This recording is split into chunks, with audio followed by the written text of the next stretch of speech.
Welcome everyone to our first YouTube video. We are the Bit War Veterans with your hosts Max Inventory and Meow Ching. And in our first podcast episode, we discussed and speculated on Nintendo's newest console. Then 1 week later, they dropped a trailer for that console. So in our second episode, we promised a follow-up video discussing this new Nintendo Switch, and we just watched the trailer. So what are your first impressions walking away from this? All right, my first impression was that I'm very excited because I think Nintendo has just created an extremely social experience. We saw a lot of that. Yeah. The scene that really got me was the scene where the girl was playing in her house and her friends were like, come party with us. And she decided that she was going to take her video games with her. So they set it up and they break apart the controller, breaking bread, and breaking plastic. And it instantly turns into a two-player system. And I thought that was brilliant. Yes, you can take these controllers off, and it reminded me of like when you turn the regular Wiimote to the side, you know, and use it like that. But it's funny, in the scene where the guys are playing in the back of the car, their hands are so big, it seems to swallow these little tiny bite-sized controllers. Yeah, they do seem pretty little. And that worries me. That was one of my worry points with the video. The controller looks a little uncomfortable when they're taken apart like that. But we did see those guys also playing two people to a console with the console back to back playing the same game together. So I'm curious, can we maybe load up 4 of these things with 2 people each and have 8-player local multiplayer? Oh yeah, you could definitely fill up your Smash Brothers brackets that way. Or play online with 8 people. Yeah. In some new type of game. Yeah, but I'm just really not sure about that because Nintendo's kept hush about a lot of things. And we won't know more until January 13th when they have a big reveal event. So until then, we're going to have fun speculating. Right. So the console is portable, and I'm wondering if that's going to limit how much memory we have in this thing. So this is going by leaked reports and rumors that the Nintendo Switch has 32 gigabytes of internal memory, storage, which is really surprisingly small because, a lot of modern AAA games could easily get up to 50 gigabytes or even more. And which makes me wonder, is Nintendo going in the direction of cloud storage? That could be. Or maybe just expandable physical media storage.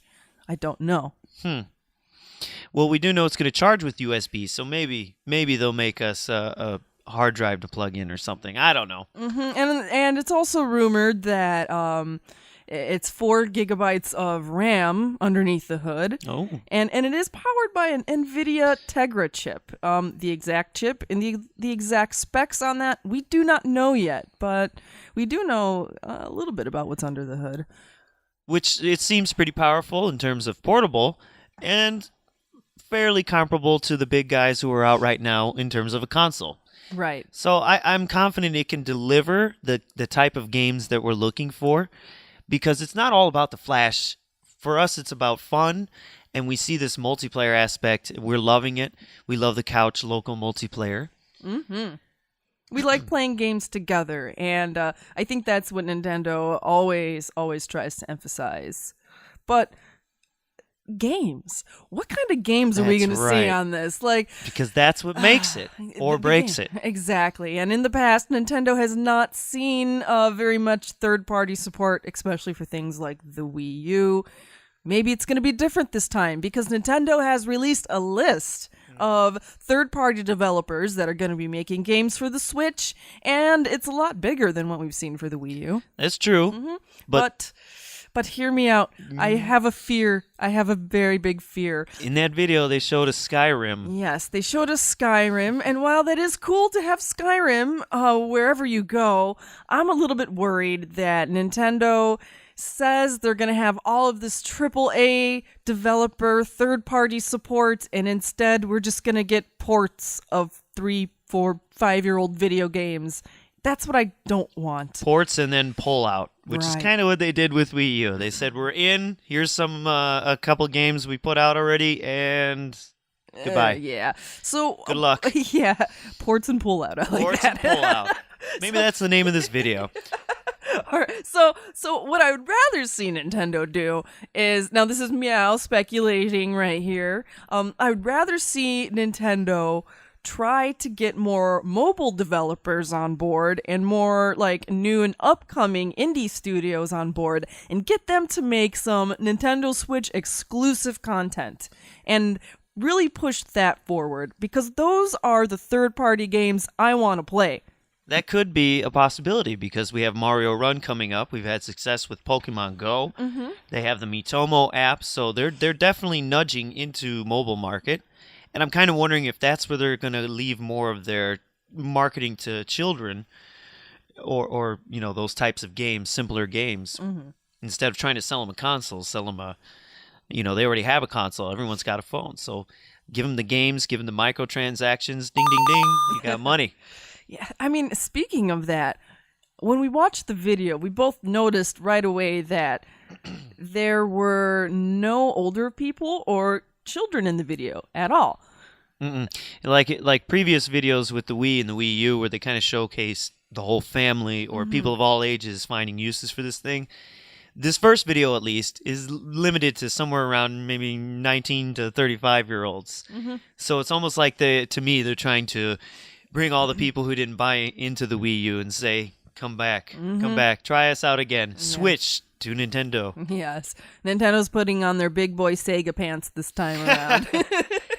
Kind of young and edgy, but not too edgy. Right. Now, speaking of 20 to 30-something-year-olds, what do you think the price should be? Yeah. If Nintendo is trying to push this console on 20 to 30-year-olds, they can't make it be too expensive because we don't have a lot of money. At least not these 20 to 30-year-olds. Not these two folks right No. here.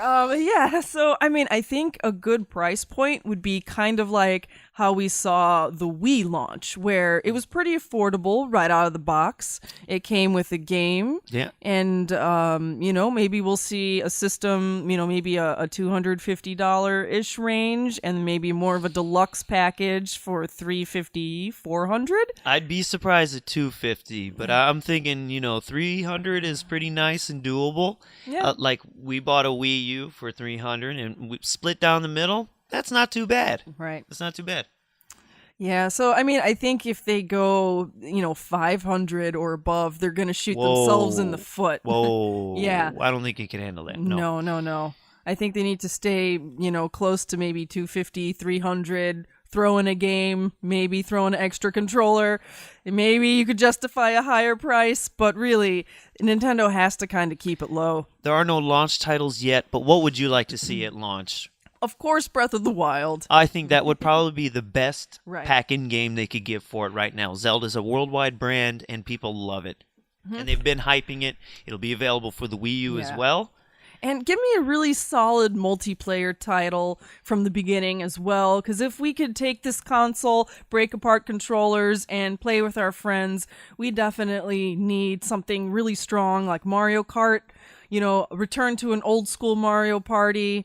That would help you Yeah. sell it right off the bat. With the people who buy into it day one, get to take it to a friend's house and say, look, and, you know, open up the new game, and they're switching it up. Then they go out and buy one. Then they go out and buy one. I hope the Nintendo Switch prints money again. That's right. But that's pretty much all the time we have for our very first YouTube video with the Bit War veterans. If you'd like to see more, please like, subscribe, and we have links below for our podcast. So please check us out, and I hope you have a great night. Yes, I hope to continue to make more videos for YouTube. Keep this going. Much love. Thank you for watching, because we are The Bit War Veterans. No, don't point when I point. What am I supposed to be pointing at? What are we pointing at? What are we pointing at?